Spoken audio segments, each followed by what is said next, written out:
Hi guys, this is Angel, director of Magma Talent, and I'm proud to be here with Zenny today. Zenny, how you doing? Good. How about yourself? Thank you for joining us. Thank you. I really appreciate you coming down to spend a few minutes with us. Thank you. Thanks for having me here today. Outstanding. That's great. I really am very thankful for you to be here because you are somebody with a lot of experience, previous experience in this industry, and so I wanted you to tell us a little bit about it. Tell us how you got started with VIP Ignite.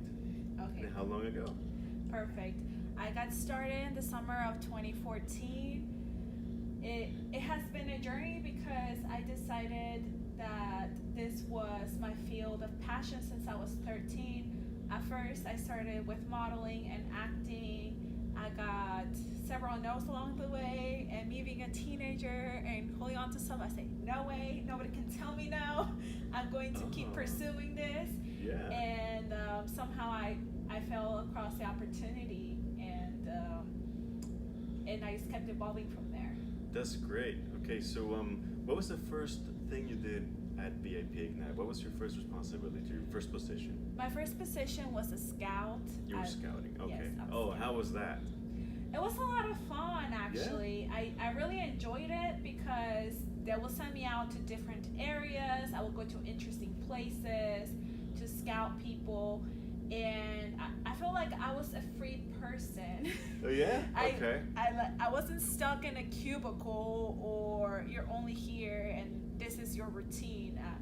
I like to be free, and so you had total freedom of your time. You had freedom to decide your hours and how long to go out and work. Yeah. Yes. Okay. Yes, I had the freedom to do that. That's great. So tell us about your favorite story or situation while scouting.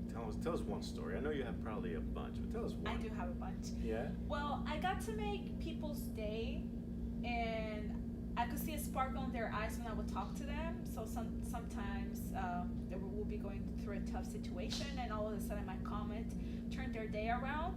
But I was also opening a door for an opportunity that they had absolutely no imagination about once they got to it. It was a surprise.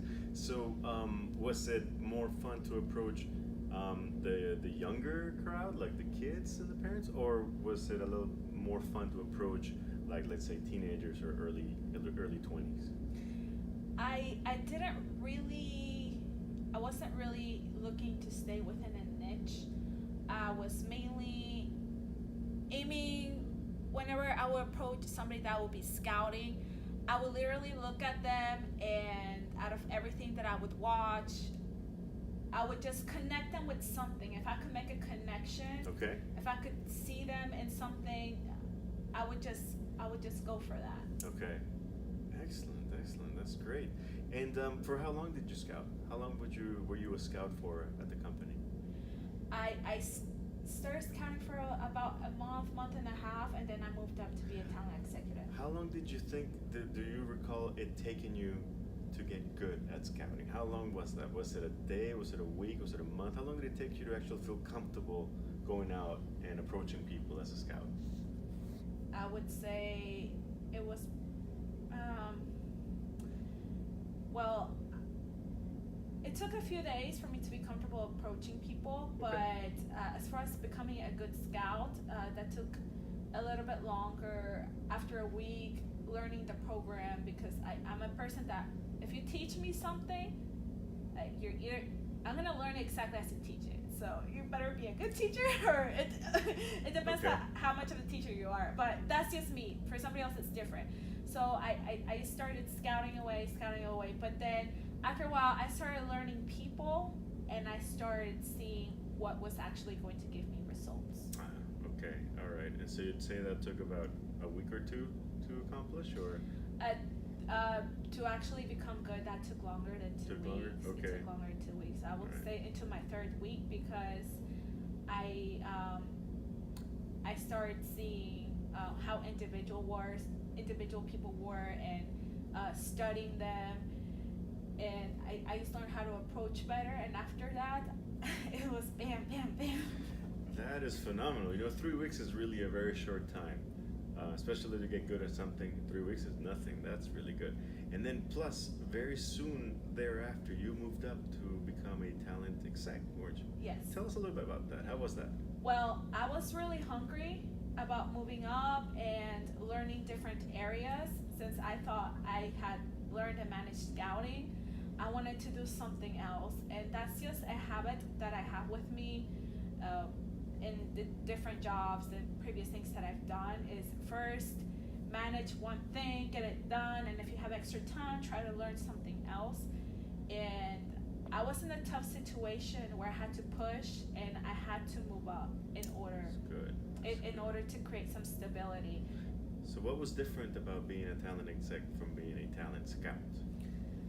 Did you still go out and scout people anyway, or was it now mainly in the office responsibility? What was it? The talent executive is an office responsibility. You get to pre-screen all the selected candidates that the scouts send you, and you pre-screen them before actually bringing them to the audition. And that's where it gets a little bit more selective. You get to see a lot of the do's, the don'ts, because we don't know who they are.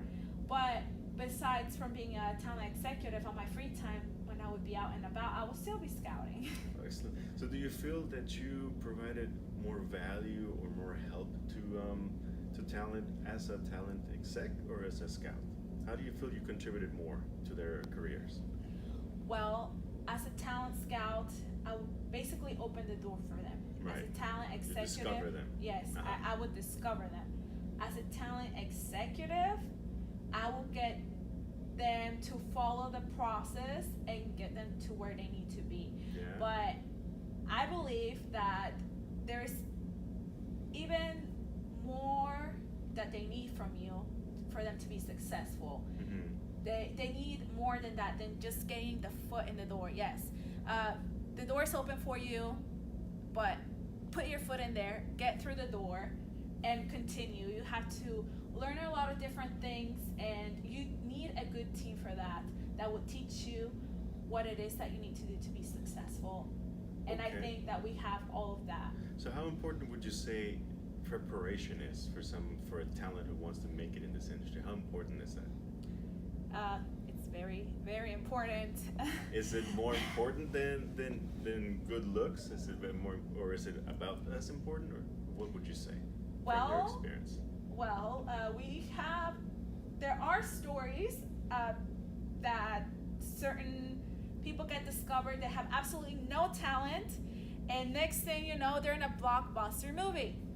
It's really possible, but really, you really have to be persistent. You have to be disciplined. You have to get educated. You have to know what you're doing, because that's what's going to give you a lot more possibilities. Did you ever have any situations where a person with a lot of talent didn't show up and lost her chance? Was that something that happened?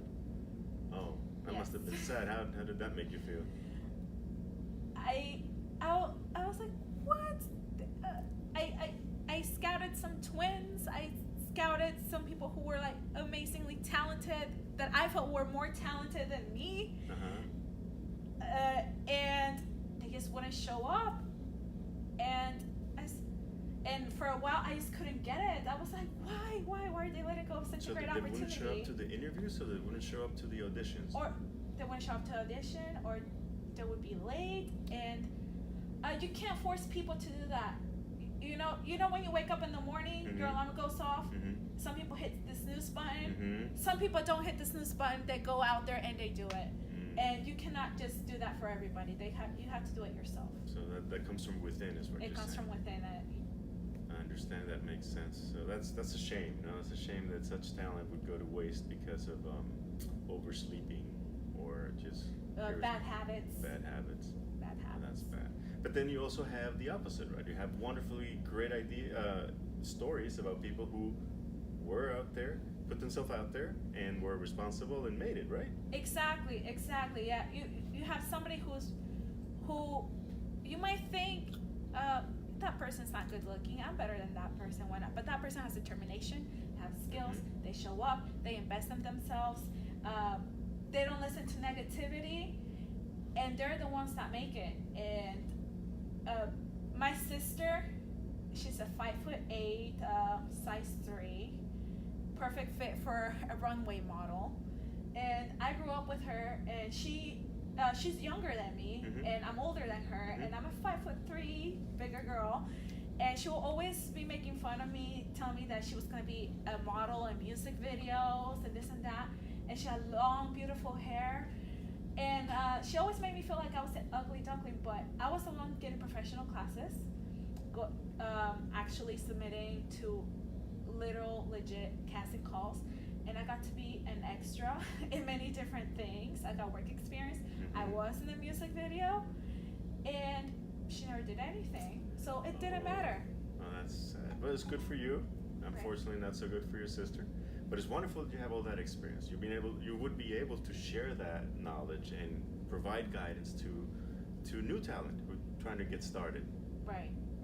That's great. And it just proves that if you're determined, you can do it. You definitely need the right guidance. For a while, I was off wandering in the lost sea, but then thanks to that, I found the right people. Awesome. So, all right. So, if you had a chance to go back in time and talk to your younger self, what advice would you give yourself after you've lived and had all these experiences? What would you tell your 10-year-old self? That it's worth it. It's worth it. It's going to be worth it. Putting in, paying my dues, eventually pay you back.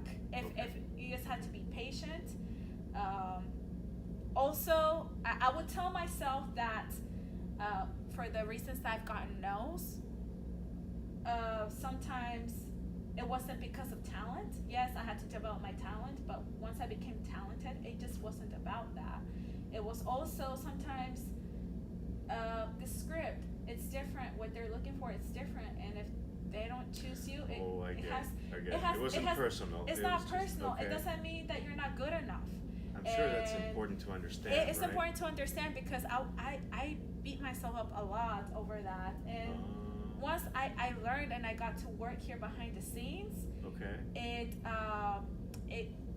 I got rid of a lot of garbage, and I was able to excel as a person in different areas of my life. That's wonderful. Yeah, absolutely. That's a sign of maturity, I'm sure, to realize that a rejection is not really a personal thing. It was just not your role at that time. Exactly. That's wonderful. Well, thank you very much. I think we're out of time, but I appreciate you coming down and talking to us for a few minutes, and thank you for joining us. Appreciate it. Thank you.